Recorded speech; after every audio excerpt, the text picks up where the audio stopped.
Hello guys, അപ്പോൾ ഇന്നൊരു travel വ്ളോഗാണ്. നമ്മുടെ വ്ളോഗിലേക്ക് എല്ലാവർക്കും സ്വാഗതം. ഇന്ന് നമ്മൾ കാപ്പരിക്കാട് അഭയാരണ്യത്തിലേക്കാട്ടോ പോകുന്നത്. പ്രകൃതിയുടെ സൗന്ദര്യം നമുക്ക് ഒരുമിച്ച് എക്സ്പ്ലോർ ചെയ്യാം, അതാണല്ലോ കുറച്ചും കൂടി നല്ലത്. അപ്പോൾ സമയം കളയാതെ നമുക്ക് വീഡിയോയിലേക്ക് കിടക്കാം കേട്ടോ.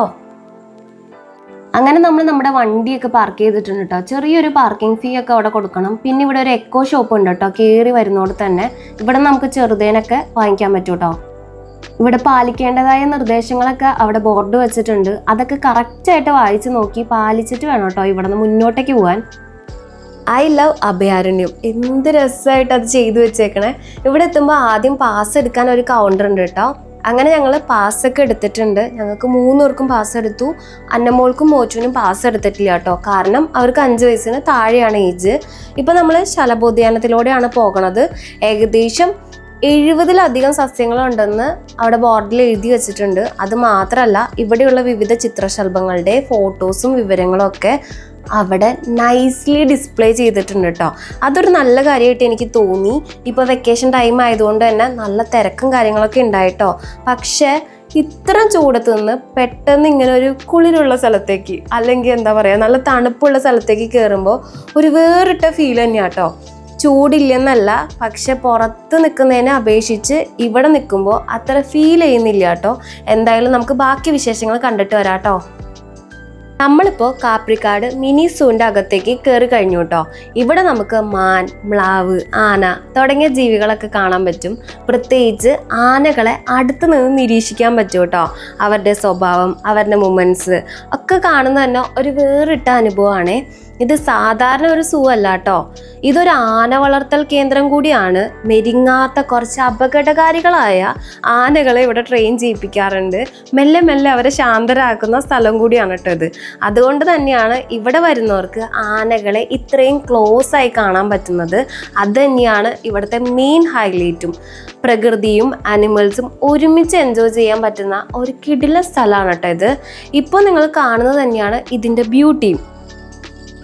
ഇപ്പം നമ്മൾ കാണുന്നത് മാനുകളെയാണ് കേട്ടോ. അവ കുറച്ച് അകലെയായതിനാൽ എനിക്ക് ക്ലിയർ ആയിട്ട് ക്യാപ്ചർ ചെയ്യാൻ പറ്റിയിട്ടില്ല. ഇവിടുത്തെ ഏറ്റവും വലിയ ഹൈലൈറ്റ് എന്ന് പറയുന്നത് ഇങ്ങനെ വിശ്രമിക്കാനുള്ള സ്ഥലങ്ങളാണ് കേട്ടോ. അത് നൈസായിട്ട് അവർ ഒരുക്കിയിട്ടുണ്ട്. അതുകൊണ്ട് തന്നെ ഈ യാത്ര ഒട്ടും ദുഷ്കരമായിട്ട് എനിക്ക് തോന്നിയില്ല കേട്ടോ.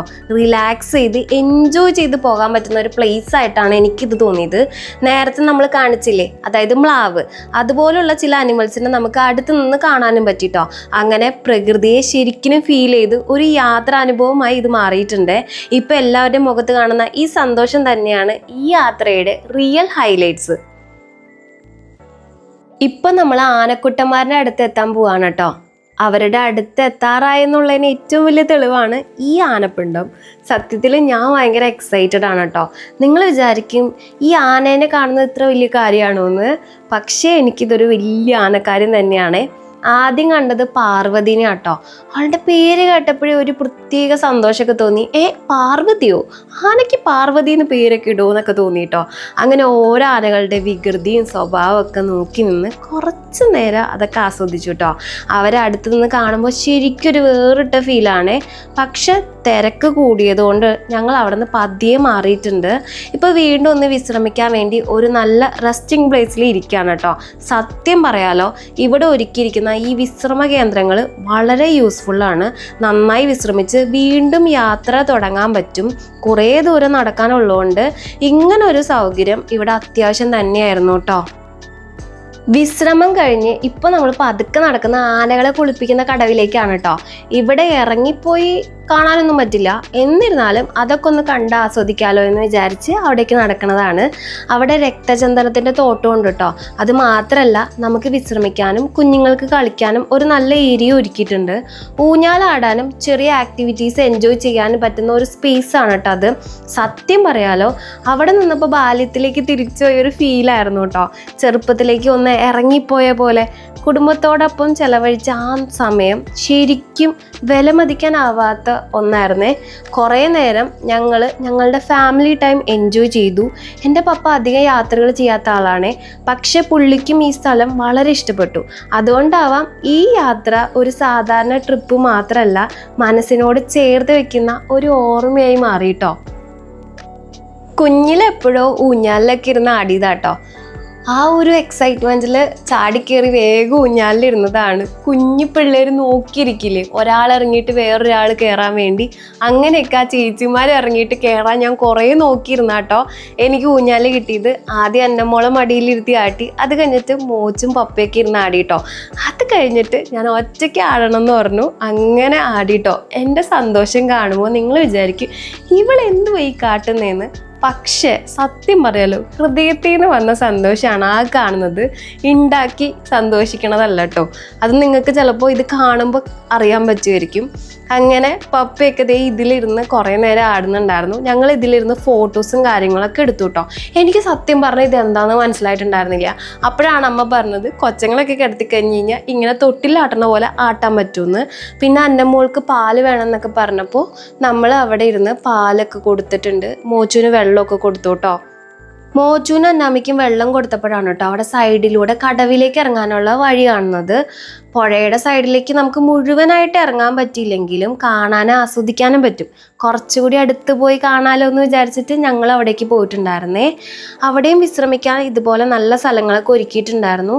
കുറേ നേരം അവിടെ ഇരുന്നു കേട്ടോ. പിന്നെ നല്ല ഫോട്ടോസൊക്കെ എടുത്തു. ഞങ്ങൾ ഞങ്ങളുടെ ഫാമിലി ടൈം എൻജോയ് ചെയ്തു.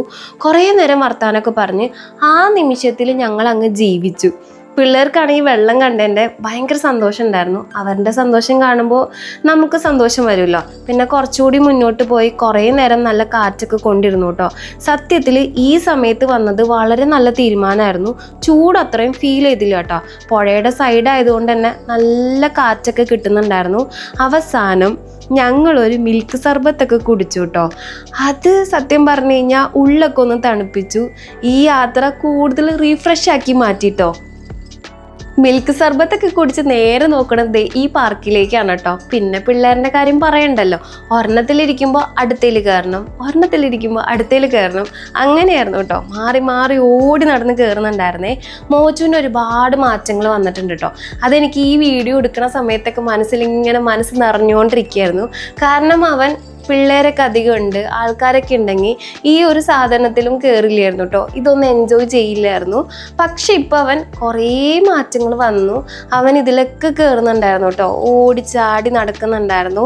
അവനായിട്ട് ഓരോന്നിൽ കയറണമെന്ന് നമ്മളോട് ഇങ്ങോട്ട് ആവശ്യപ്പെട്ടിട്ട് നമ്മൾ ഓരോന്നിലും കയറ്റി കൊടുക്കണ്ടായിരുന്നു കേട്ടോ.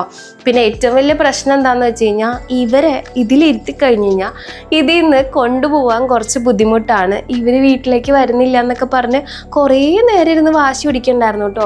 പിന്നെ എല്ലാത്തിലും കയറിക്കോട്ടെ എന്ന് വിചാരിച്ചിട്ട് ഇതിലൊക്കെ കയറ്റുന്നുണ്ടായിരുന്നു. അന്നമോൾക്കാണെങ്കിൽ ഭയങ്കര സന്തോഷമായിരുന്നു.